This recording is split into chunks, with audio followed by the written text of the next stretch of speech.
Avez-vous déjà rêvé d'être chef étoilé? Behind, c'est la série qui vous invite à découvrir les backstage de vos métiers préférés. Et on commence à 2 pas d'ici, au millénaire, avec le chef Benjamin Andreu, où on va essayer de créer une recette ensemble.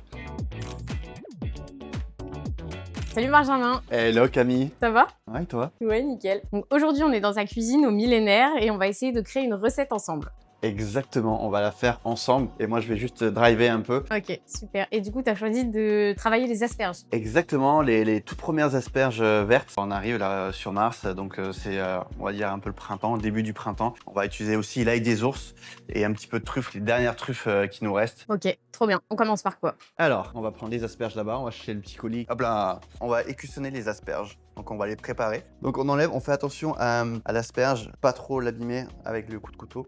Je l'ai cassé. Pendant qu'on cuisine, moi je vais te poser des petites questions. Allez, Est-ce que tu peux me dire comment t'es arrivé dans le monde de la cuisine?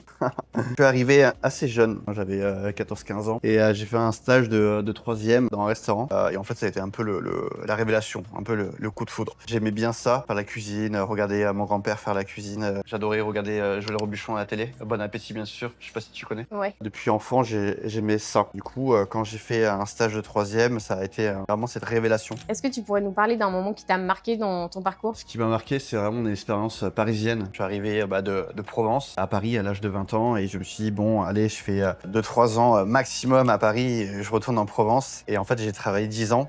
Et ça m'a vraiment marqué, tous ces rencontres avec ces grands chefs, notamment avec Stéphanie Lequelec au Prince de Galles. Il y avait vraiment une très belle cuisine, de sensibilité, on parle souvent de ça. Ensuite, on va enlever le bois de l'asperge. Et là, il faut vraiment écouter ce petit bruit, parce que ça, c'est un peu difficile à manger. Mais on va récupérer ça quand même. Ça, on va pas le jeter. Hop, ensuite, on va aller couper proprement ici. On récupère bien toutes les parures, ça c'est encore très important. On va les faire joliment. On va faire une petite incision ici. C'est beaucoup? Non, c'est pas ça. C'est pas aligné. Ouais, exactement. Et en fait, si on fait ça, c'est pour qu'elle soit bien alignée. Bon, c'est pas grave. Je me permets vite fait. Je reprends ça. Ça commence! En fait, avec ça, on va faire une marque sur nos asperges pour les tailler après proprement. Tu vois le trait que t'as fait? On va le suivre gentiment. Et ensuite, tu viens prendre l'asperge de là vers la tête et on vient la baguer en fait. Comme une bague en fait. Ça va créer une bague autour de l'asperge. Ça le fait ou pas? Je l'ai cassé. Ah, tu l'as cassé.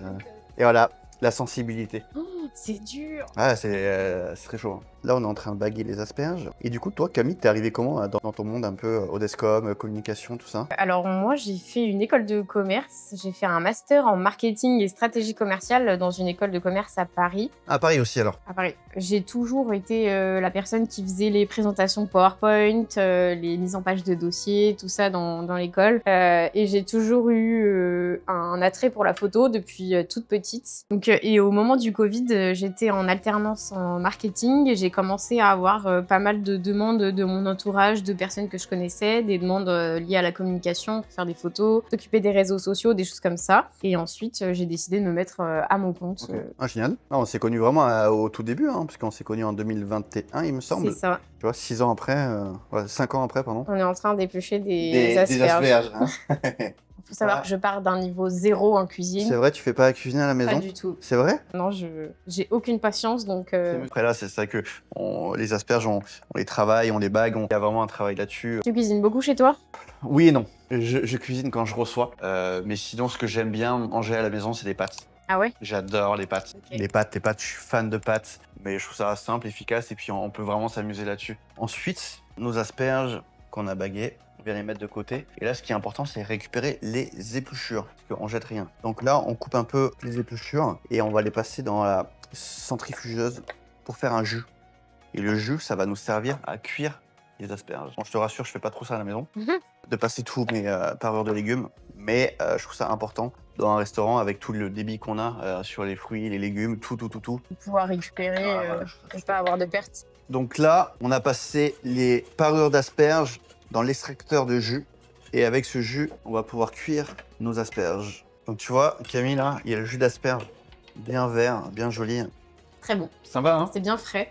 Qu'est-ce qu'on fait ensuite? Ensuite, donc là, on a l'ail des ours. Là, on a la truffe. Donc là, on est vraiment sur les toutes dernières truffes. Et là, on va venir faire des copeaux. Et ensuite, une fois que c'est comme ça, on va prendre ces jolis emporte-pièces un peu côté fleurs et on va les emporte-piècer. Ok, ça marche. Ok?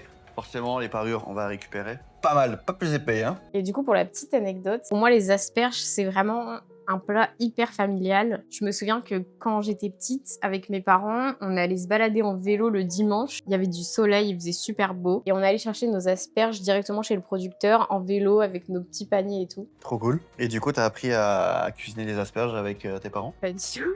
Donc toi, tu ramassais, t'allais chercher un petit coup de vélo et après tu rentrais. C'est ça, quand on rentrait, mon père il nous les cuisinait, il nous faisait une bonne mayonnaise et on les mangeait en famille, comme ça. À chaque fois que j'en mange, ça me rappelle ça. T'as un restaurant qui t'a marqué? Ouais, il y en a plusieurs, j'en ai fait plein, hein, que ce soit en France ou ailleurs. C'est une culture, une cuisine très différente. Et toi? Il y a un restaurant que j'ai adoré à Paris qui s'appelle La Régalade. C'est Ah oui, je connais. Hein. le chef Bruno Je Doucet. sais, ouais. En fait, ce qui m'a surtout marqué, c'est le dessert. On a pris le riz au lait. Et en fait, lui, il le sert dans un énorme saladier à la louche. Et par-dessus, il nous fait rajouter du caramel et c'est incroyable. Et ensuite, on va passer à la cuisson des asperges. Donc voilà, donc là, j'ai fait colorer un petit peu gentiment avec un peu de thym, un peu d'ail. Et une fois qu'elles sont un peu saisies comme ça, on va récupérer notre jus et on va venir déglacer tout ça là. Là, on en prend soin de ces asperges, on vient les arroser gentiment. C'est quoi ton plat préféré de l'été? Alors c'est marrant parce que j'aimais pas ça du tout avant. Et là maintenant, les tomates là, je trouve ça trop bon. Alors j'enlève la peau par contre. Et c'est vrai qu'une belle tomate de pleine saison, ça a du goût avec un peu d'huile d'olive. Tu fais une jolie vinaigrette, c'est trop bon quoi. Et toi, c'est quoi? Je dirais la même chose, des tomates avec de la burrata, un petit filet de vinaigre balsamique. Je pourrais manger ça tous les jours. Oh waouh, c'est super bon. C'est bon hein? C'est très très bon. Ah tu vois, mets la Ok. pointe de ton couteau dans l'asperge. Et tu vois, ça s'enfonce. Ça veut dire que ton asperge, elle est cuite. Ça, on va bien le récupérer. Ça, c'est la concentration des asperges. Et on va pouvoir le mettre dans l'assiette. Donc là, on a nos copeaux de truffes. On a l'ail des ours juste tombé. Nos asperges. Et on va commencer à dresser. Eh, je fais Tu quoi? veux que je fasse Je fais une assiette et toi, t'en fais une. Ah ouais, trop bien. Par contre, tu me copies pas. Hein. On ne copie que les meilleurs, Benjamin. Allez, c'est parti. La sauce, c'est hyper important. La base. On dit souvent, la sauce est l'ADN de la cuisine française. Pour toi, c'est important de communiquer sur les réseaux sociaux? Ouais, c'est important déjà pour les clients et je trouve ça aussi important pour mes gars en cuisine ou même en salle qui regardent aussi sur un autre œil en disant regardez ce qu'on fait. Parce que c'est vrai que quand t'as la tête dans le guidon à chaque fois, bah tu te rends pas compte vraiment ce que tu fais tout le temps. Et puis aussi ça permet aussi de recruter. C'est important parce que c'est pareil, t'as des candidats. Quand j'étais à leur place en tant que chef de partie, je regardais ce qui se passait sur le site internet, je regardais un peu les comptes Instagram, comment ça se passe sur la philosophie du chef, si la cuisine me parle, si l'entreprise va me plaire, parce que c'est vrai que c'est un engagement. On fait tellement d'horaires qu'au bout d'un moment, on a Faut besoin se sentir d'être bien avec dans... son équipe. Exactement. Moi, je trouve ça important aussi de communiquer. De montrer ça. Et toi, tu as toujours voulu communiquer dans des restaurants ou ça s'est fait aussi un peu... Non, ça s'est fait assez naturellement, tout simplement parce que je pense que j'ai un attrait pour ça et c'est un monde qui me plaît. Je suis assez curieuse et T'aimes bien manger aussi. j'aime beaucoup manger aussi. Donc, ça, c'est la base. C'est difficile, hein. Par contre, quand tu dois en envoyer 50, là, moi, j'ai pas pensé à ça. T'as combien de temps du coup là? Parce que là, on va bientôt envoyer. Les clients, ils ont faim. Hein. Je vais rajouter un petit peu de gel de calamansi. Ah C'est ça? non. Non, ça c'est une huile de ciboulette. Ah, c'est marrant, elle est très belle ton assiette. Je sais pas laquelle est la mieux. Elle est pas mal la tienne. Hein. Moi, j'ai terminé. Ok. Et Tada! ben écoute, on va goûter. Je te file la mienne. C'est parti. Hop, on a les Allez, mêmes on produits. échange. Moi, c'est un peu comme un bouquet de muguet. C'est vraiment au feeling. Trop bien. En tout cas, merci Benjamin de nous avoir accueillis dans ta cuisine. C'était hyper sympa d'apprendre à créer un plat. Ouais. C'est très bon. Avec la truffe, c'est délicieux. Merci Benjamin. Et ben merci À à toi. bientôt. Allez, Salut. bye, à bientôt.